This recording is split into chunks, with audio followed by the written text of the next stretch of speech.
পঞ্চায়েত লেভেলের স্কুলে সব জায়গায় করবে। আরেকটা হচ্ছে প্রথম হচ্ছে কি স্বচ্ছতা কি ভাগিদারি, এটা তিনটা ভাগে ভাগ করেছে। এবার অনুষ্ঠানটাকে আমাদেরকে স্বচ্ছতা কি ভাগিদারি, সম্পূর্ণ স্বচ্ছতা আর সুরক্ষা মিত্র সুরক্ষা শিবির। আমাদের যে স্বচ্ছতা কি ভাগিদারি এটার মধ্যে আমরা রেখেছি প্রত্যেকটা ডিপার্টমেন্ট তারা প্রত্যেক অফিসিয়ালস গভর্নমেন্ট অফিসিয়ালস এবং তাদের সঙ্গে যারা আছে আনুষঙ্গিক সবাই মিলে অংশগ্রহণ করবে। তাদের প্রত্যেকটা অফিস চত্বর সবাই পরিষ্কার পরিচ্ছন্ন করার জন্য কাজ করবে এবং এগুলোকে কন্টিনিউ করবে কি করে করা যায়। তার পাশাপাশি প্রত্যেকটা পঞ্চায়েত থেকে একটা জায়গা আইডেন্টিফাই করা হচ্ছে কোথায় নোংরা আছে আবর্জনা আছে কি সবাইকে নিয়ে পরিষ্কার করা এবং তাদের মধ্যে মূল ভাবনা চিন্তা ছড়িয়ে দেওয়া। স্কুলগুলি যত আছে তারা র্যালি বার করবে, ব্লক লেভেল র্যালি হবে, জিপিবিসি লেভেল র্যালি হবে আমাদের, এগুলি চলবে 25 তারিখ অবধি চলবে।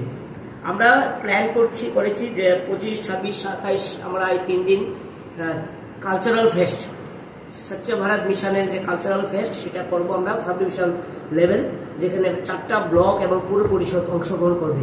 এখানে প্রায় 32টা এসএসজি আমরা টার্গেট করেছি যে তারা ফুড স্টল খুলবে, মানে ফুড ফেস্টিভ্যাল চলবে।